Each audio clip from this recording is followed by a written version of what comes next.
আমরা নরমাল বিল যদি করতাম উপরেরটা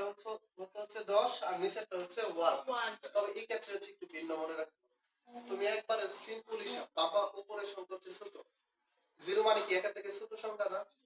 যদি উপরের সংখ্যা কোনো কারণে ছোট হয় তাহলে বাইনারি বেস উপরের সংখ্যার সাথে যোগ হবে ঠিক আছে আগে কি করতাম বাইনারি বেস দিয়ে বিয়োগ করতাম এটা হচ্ছে বাইনারি যুগে এখন যেহেতু বাইনারি বিয়োগ করতেছি উপরের সংখ্যা হচ্ছে ছোট নিচের সংখ্যা হচ্ছে বড় তার মানে রিভার্স হয়ে বাইনারি বেসটা হচ্ছে উপরে চলে আসবে তো বাইনারি বেস যদি উপরে আসে জিরো রে কি রিপ্লেস করে দিবে না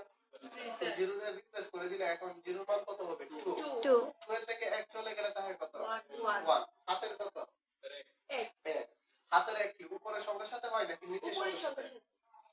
নিচের সংখ্যা হাতের 1 হচ্ছে নিচের সংখ্যার সাথে হয় তো নিচের সংখ্যার সাথে যদি হয় 1 আর 1 যোগ করলে কত হয় 2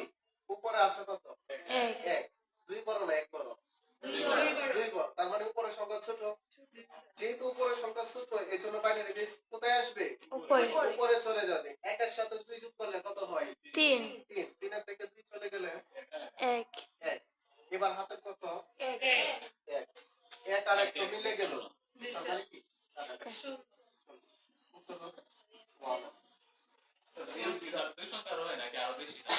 এটা জাস্ট একটু ছোট দেখে পড়াইছে